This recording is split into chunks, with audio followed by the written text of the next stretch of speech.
And Sam Quek. Well, it has been another fantastic morning of action in Tokyo. You may well have been watching the golf all morning. It's been reaching a thrilling climax at the Castle Nigasaki Country Club.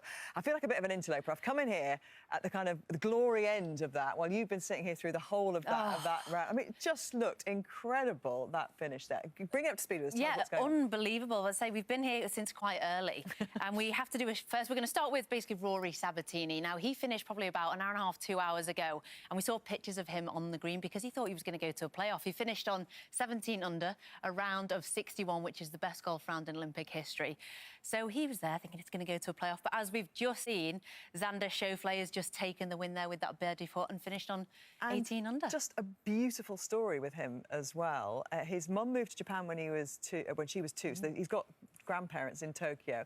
His dad was a German decathlete who had an accident. He was involved in a road accident, lost the sight in one eye, and ended up ending all of his dreams and aspirations to become an Olympian. So Xander has had this kind of real determination to help fulfil his father's dreams. I know, it's a nice story, isn't it, to take the gold medal. And I think also, because he's got about 40 members of family, I think, over in Tokyo, it's a shame they couldn't have been there because of the pandemic.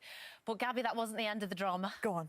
Because it's official. There is now 7 people in the bronze medal playoff, and I'm going to explain it. I've got it written down here because it is a little bit complicated. So, because there are multiple players, this goes down to a sudden death knockout, and basically, depending on their score, one of them will get knocked out, and so on and so on. But the holes that are going to be taking part in the playoff are the 11th, the 18th, and the 10th in that order.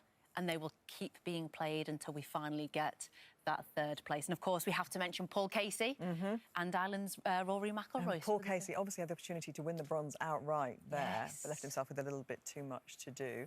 And Rory McIlroy, who was one of those who was kind of a little bit ambivalent, wasn't he, about Olympic golf ahead of Rio. He was a convert, he is, how much he's loving it. And you and I have had a chat as well about this, about whether or not, you know, whether it's the pinnacle of a sport, should it be there?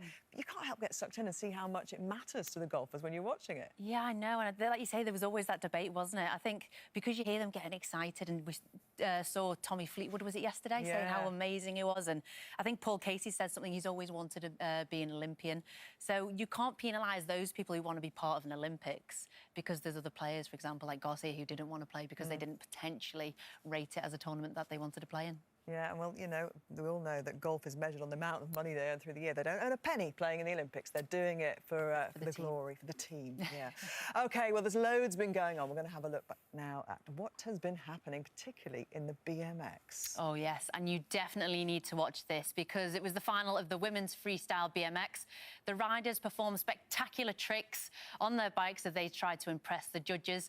Everyone basically does 2 runs, but only their best scoring run will count.